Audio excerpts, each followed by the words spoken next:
ବିଜୁ ଜନତା ଦଳର ଯେଉଁ ନୂତନ ବିଧାୟିକା ମାନେ ନିର୍ବାଚିତ ହେଇଛନ୍ତି ସେମାନଙ୍କ ପାଇଁ ଗୋଟିଏ ପ୍ରଶିକ୍ଷଣ ଶିବିର ବିଜୁ ଜନତା ଦଳର ହେଡକ୍ୱାର୍ଟରରେ ଆଜି ହେଉଛି।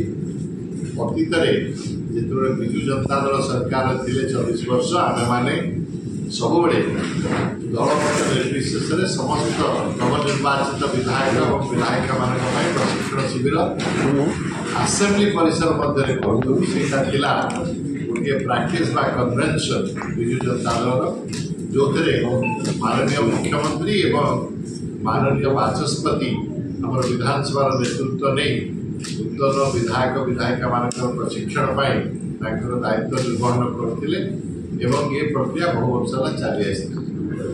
ଆପଣ ଯେଭଳି ଜାଣନ୍ତି ଯେ ଏ ବର୍ଷ ବିଜୁ ଜନତା ଦଳ ନିଷ୍ପତ୍ତି କଲା ଯେ ଏ ବର୍ଷର ଆୟୋଜିତ କାର୍ଯ୍ୟକ୍ରମ ଯେଉଁ ବିଧାନସଭାରେ ଥିଲା ସେଥିରେ ଯୋଗ ଦେବା ନାହିଁ ବୋଲି।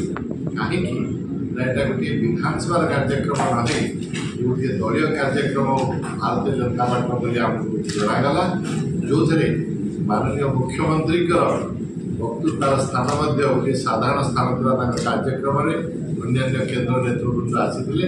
ତେଣୁ ଏହି ପରିପ୍ରେକ୍ଷୀରେ ଆମେ ଭାବିଲୁ ଯେ ବିଜୁ ଜନତା ଦଳର ନେତୃତ୍ୱ ଏବଂ ଆମ ସଭାପତି ଚିନ୍ତା କଲେ ଯେ ଆମ ନିଜର ନବନିର୍ବାଚିତ ବିଧାୟକ ଏବଂ ବିଧାୟିକାଙ୍କ ପାଇଁ ଅଲଗା ପ୍ରଶିକ୍ଷଣ କାର୍ଯ୍ୟକ୍ରମ ଆମେ କରିବୁ।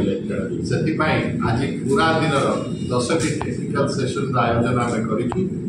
ଆମର ଯେଉଁମାନେ ବରିଷ୍ଠ ବିଧାୟକ ଯେଉଁମାନେ ମନ୍ତ୍ରୀ ରହିଛନ୍ତି, ବାଚସ୍ପତି ରହିଛନ୍ତି, ସେମାନେ ସମସ୍ତେ ଏଥିରେ ଯୋଗ ଦେଇ ଆମର ନୂତନ ବିଧାୟକ ବିଧାୟିକାମାନଙ୍କୁ ବିଧାନସଭାର କାର୍ଯ୍ୟକ୍ରମ କିଭଳି ଜଣେ ଇଫେକ୍ଟିଭ ଲେଜିସ୍ଲେଟର ହେବେ, ରୁଲ୍ସ ପ୍ରୋସିଜିଓର ଏବଂ କନଭେନସନ୍ କ'ଣ ଅଛି ବିଧାନସଭାର ବିଭିନ୍ନ ବିଷୟ, ଯେଭଳି ଆପଣ କମିଟିରେ କେମିତି କାମ କରିବେ, 0 ଆୱାର କିଭଳି ବ୍ୟବହାର କରିବେ, ସରକାରଙ୍କୁ କେବଳ ଆକାଉଣ୍ଟେବଲ୍ କେମିତି କରିବେ, ମ୍ୟାଟର୍ସ ଅଫ୍ ପବ୍ଲିକ୍ ଇମ୍ପୋର୍ଟାନ୍ସ କ'ଣ ଅଛି, ଏଭଳି ବିଭିନ୍ନ ବିଷୟରେ ଆମେ ଆଜି ଚର୍ଚ୍ଚା କରିବୁ। ଏବଂ ତା ସହିତ ଆମର ଅନେକ ବରିଷ୍ଠ ବିଧାୟକ ଏବଂ ସାଂସଦମାନେ ମଧ୍ୟ ଉପସ୍ଥିତ ଅଛନ୍ତି, ଯେଉଁମାନେ ତାଙ୍କ ନିଜର ଅନୁଭୂତି ଯେଉଁ ନୂଆ ବିଧାୟକ ଏବଂ ବିଧାୟିକାମାନଙ୍କ ଉପସ୍ଥିତିରେ ରଖିବେ, ନିଜ ଭିତରେ ଆଲୋଚନା ଏବଂ ତର୍କ କରିବେ।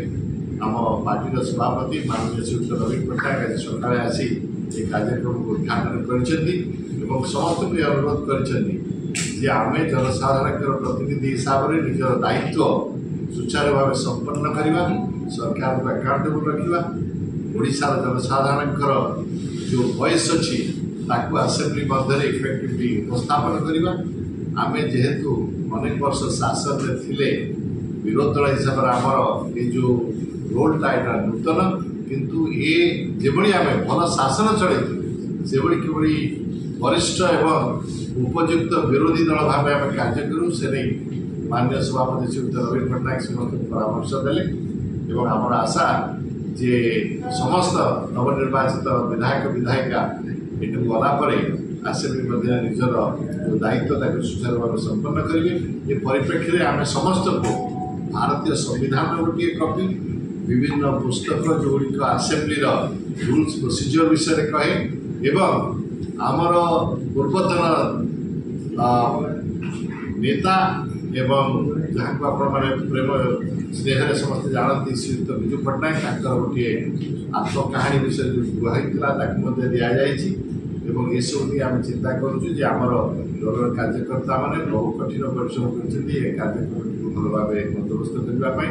ଆମର ଆଶା ତା ଦେହରେ ଏହାର ପ୍ରଭାବ ଆମ ନୂତନ ବିଧାୟକ ଓ ବିଧାୟିକାମାନଙ୍କ ଉପରେ ରହିବ।